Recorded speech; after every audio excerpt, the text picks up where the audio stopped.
Hello dear viewers, time again for the news here on Rwanda Television with me, Serge Nore. I'm glad you're able to join us. Now let us begin with the headlines.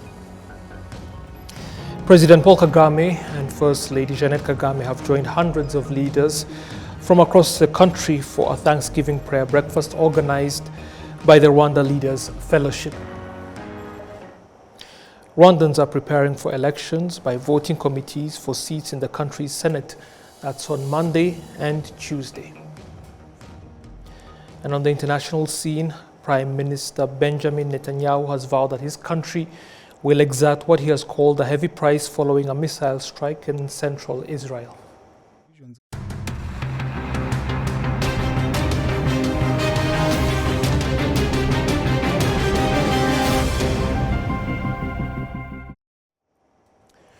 Now the details. Thank you again for taking the time to join us.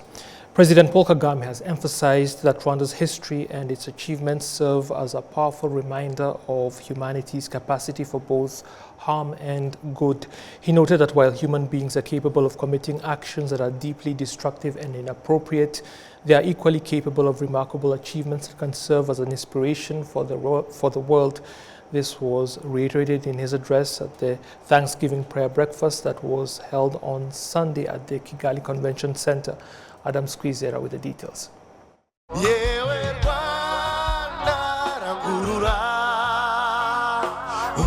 Thanksgiving prayer breakfast provided an opportunity to thank God for the successful elections and to pray for Rwanda's development targets for the next 5 years. In his address that reflected on the essence of Thanksgiving, President Kagame noted that gratitude should not be a mere formality. Gushima bishyize mu rurimi rw'amahanga. Thanksgiving cannot be an end itself.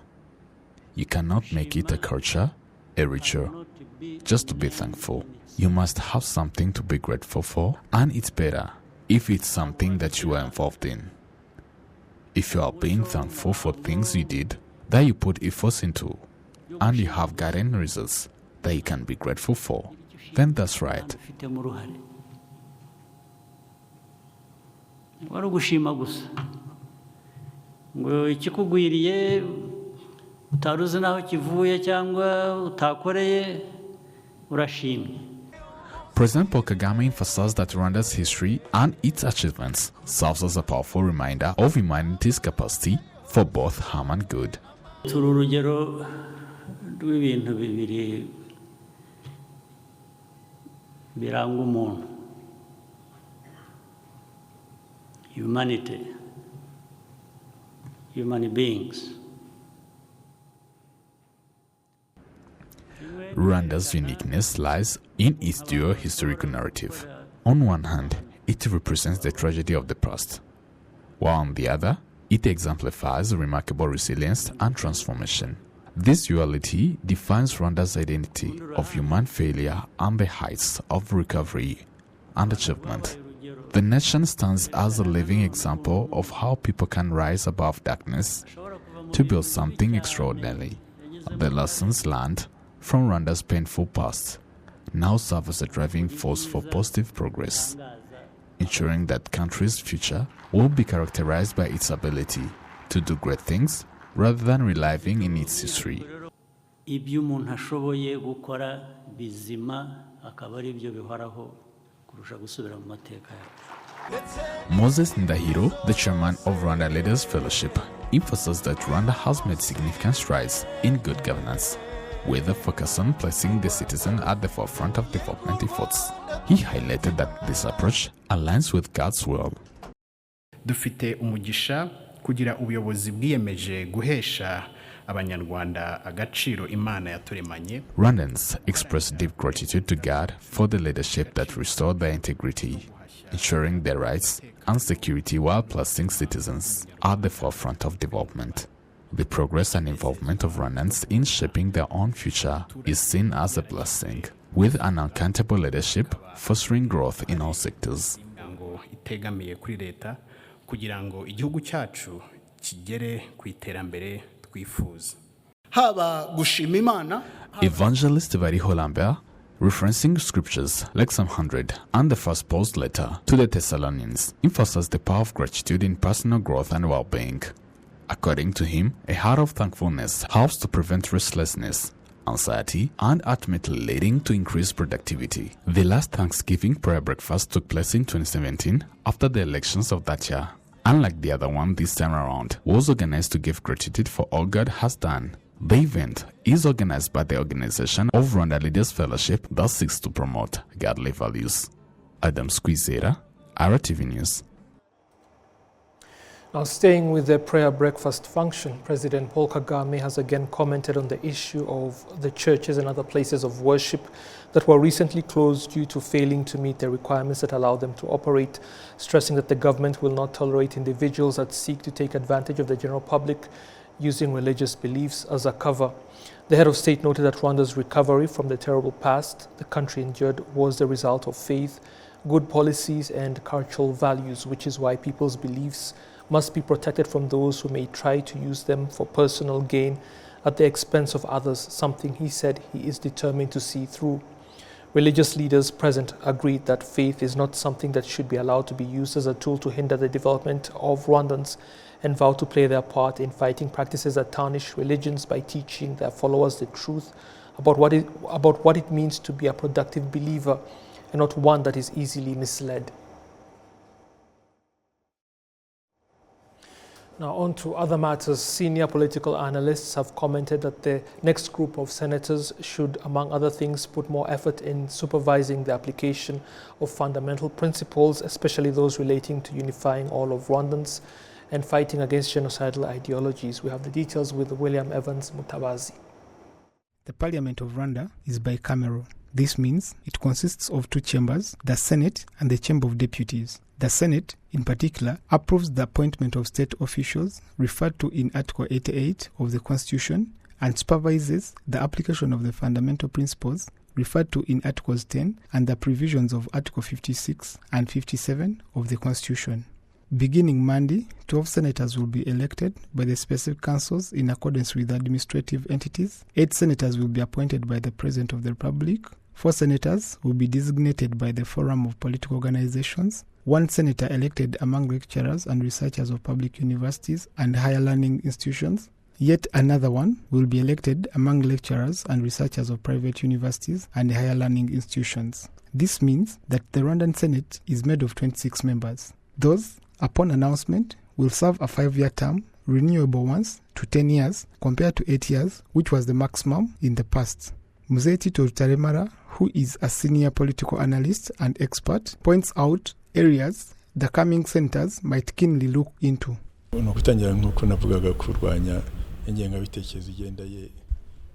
Firstly, the genocide ideology is slowly taking root, especially in the neighboring countries, so they should put up a good fight against this because it is a growing problem that must be dealt with.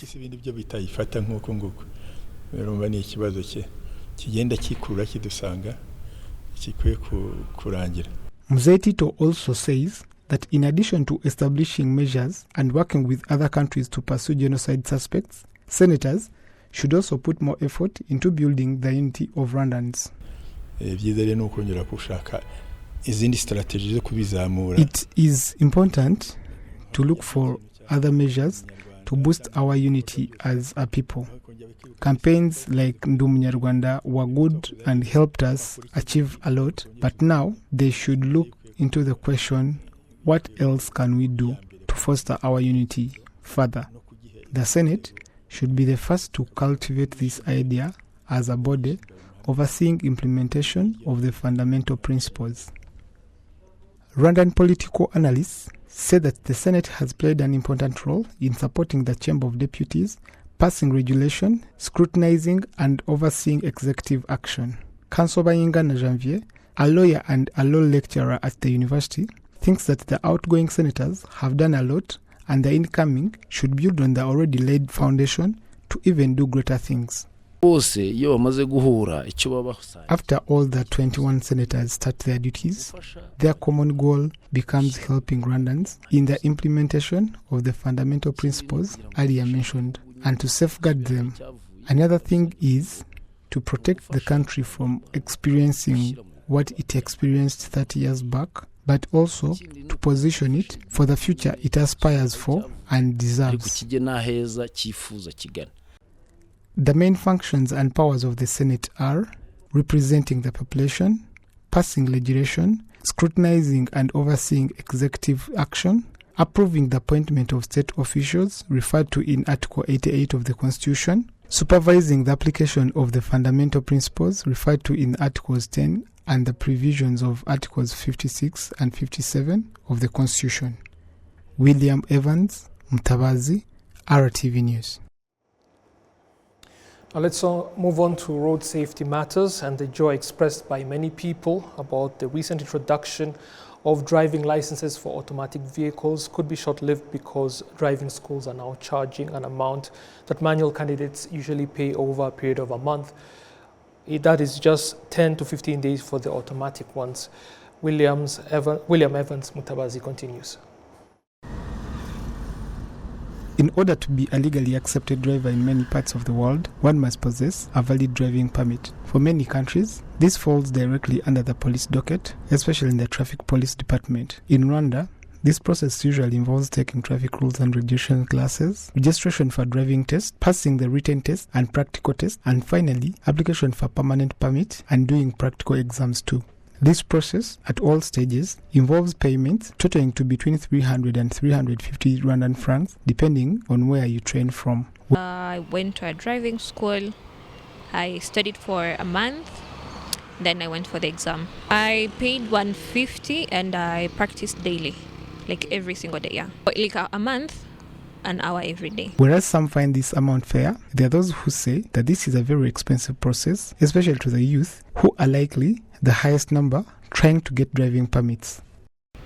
Well, for me, I feel like it was quite fair because he was flexible. Like my teacher was flexible. I could tell him the hours that I was free and he would avail himself. So for me, I feel like it was fair.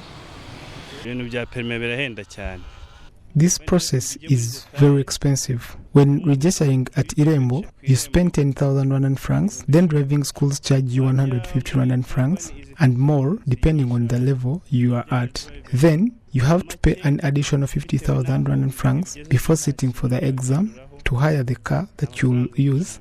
And if you successfully complete the exam, then you pay more 50,000 at Irembo for your permanent permit. Whereas this is the normal routine, there are drastic changes, especially with the introduction of automatic transmission driving permits. Some of the candidates say they are trained in only 15 days, and those learning tracks do only 7 days.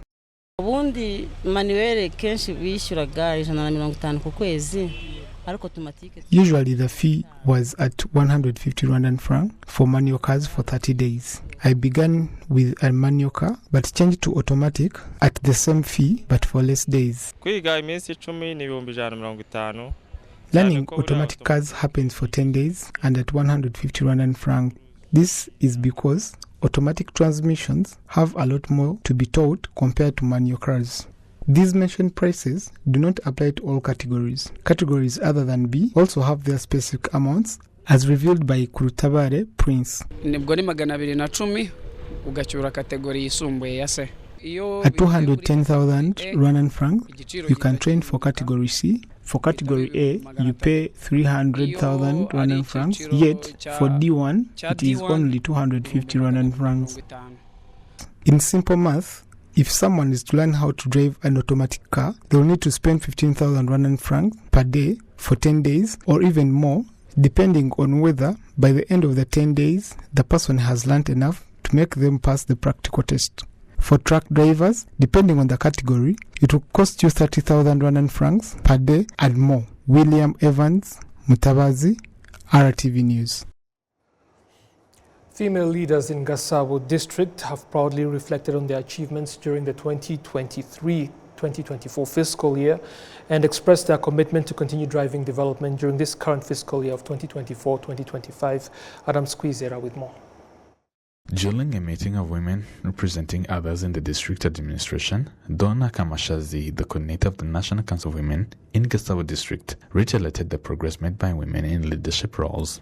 Raporo yo twerekanye nyine nibyo twagiye dukora muri izo nkingi. In our report, we highlighted how technology has been leveraged to enhance savings among women in the economy. This year, we continue to build on this progress in alignment with NST2. We also encourage women to collaborate and deepen their understanding in this area. ishobora kubasha kwihanganira kugira ngo batere imbere mu buryo buri bwo. The executive director of Gasabo district, Bayasese Bernard, emphasized that women are most important partners in the daily functioning of the district administration.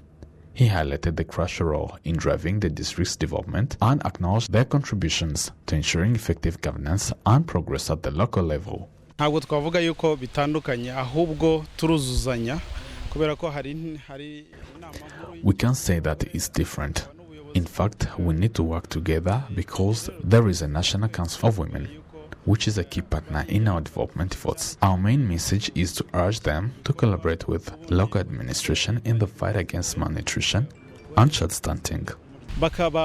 bakabagaburira indyo yuzuye tubarinda igwingira ndetse n'imirire mibi muri rusange.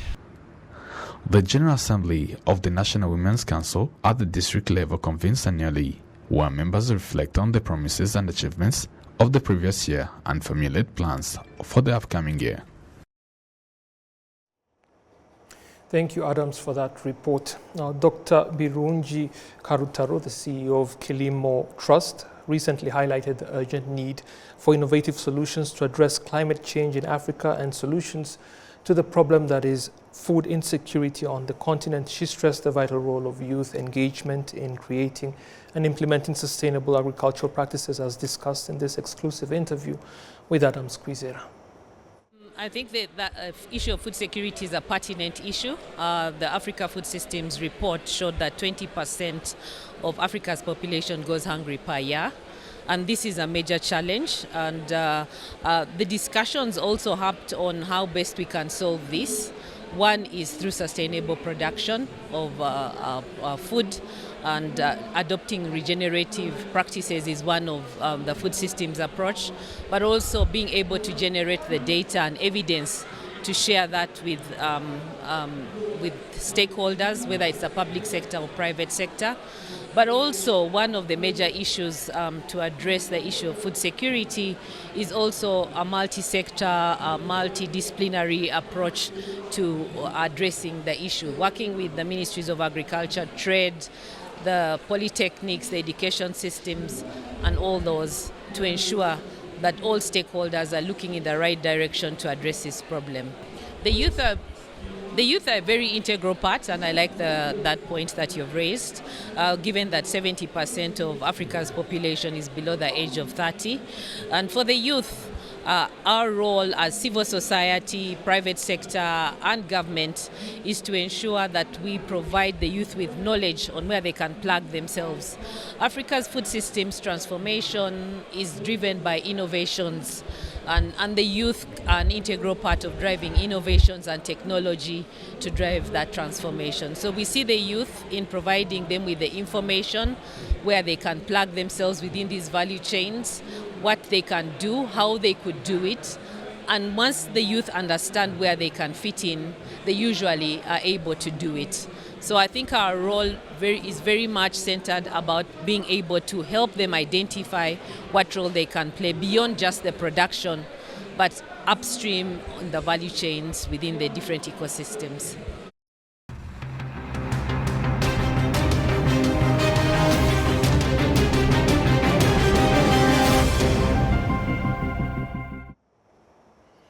As always, we're always glad that you're able to join us for the news. Stay with Rwanda Television as the programs continue. I'll see you soon.